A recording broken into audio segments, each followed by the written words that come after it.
Detoxify করতে সাহায্য করে। মানে আমাদের শরীরে যদি টক্সিন জমে থাকে, আমাদের ঘুম ভালো হবে না, আমাদের ঘন ঘন পেচ্ছাপ হবে। আপনি সুগার টেস্ট করছেন, সুগারে কিছু পাওয়া যাচ্ছে না। আপনি ওই কি বলবো, থাইরয়েড টেস্ট করছেন, থাইরয়েডের মধ্যে কোনো রিপোর্ট খারাপ আসছে না। আপনি ক্রিয়েটিন টেস্ট করছেন, পেচ্ছাপে কোনো ক্রিয়েটিন পাচ্ছেন না। তখন কি করবেন? আপনার জানতে হবে আপনার শরীরের মধ্যে প্রচুর পরিমাণে কোলেস্ট্রল জমিয়ে দিয়েছে কে না অ্যালোপ্যাথি ডাক্তাররা। কারণ ওরা তো কোলেস্ট্রল যুক্ত, স্টেরয়েড যুক্ত মেডিসিন লেখে, গাদা গাদা লেখে।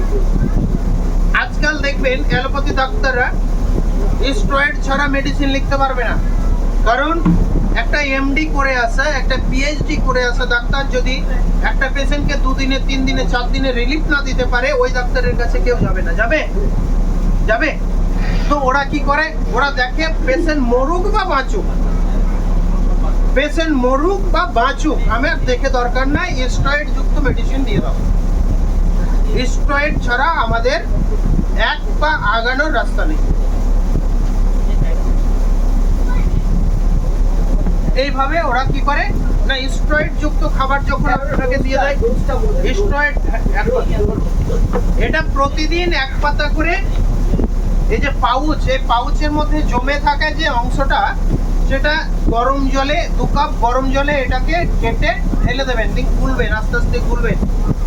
গোলার পরে যারা সুস্থ আছেন তাদেরও শরীরে কাজ দেবে, যারা অসুস্থ আছে, লিভার নিয়ে ভুগছে, তাদেরকে ক্লোরোফিল ডেটক্স দেবেন আর লিভ কেয়ার দেবেন দিনে 2 বার। যদি তার শরীরে ভিটামিন ডেফিসিয়েন্সি হয়, যদি তার শরীরে ভিটামিনের কম হয়, তখন তাকে অ্যালোপ্যাথি দোকান থেকে বিকোসুল কিংবা B12 জাতীয় খাবার, মাল্টিভিটামিন দেবেন। যদি এইগুলো না থাকে বা না খায়, পেশেন্ট বলছে আমি খাবো না অ্যালোপ্যাথি, তো ওই পেশেন্টকে বলবেন গাজর খেতে, কাঁচা গাজর চিবিয়ে খেতে, মানে খুব পাকাও নয় খুব কাঁচাও নয়, পেয়ারা খেতে, 1টা করে বা 2টো করে টমেটোর সঙ্গে কারি পাতা খেতে বলুন, 6 থেকে 7টা কারি পাতা খেতে বলুন, কালমেঘ পাতার রস খেতে বলুন।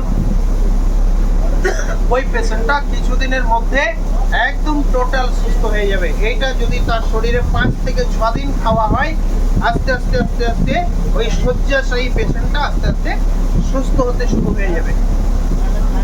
আর কিছু একটা করে সবই বলুন, হালকা হালকা করে ছোট আওয়াজের জন্য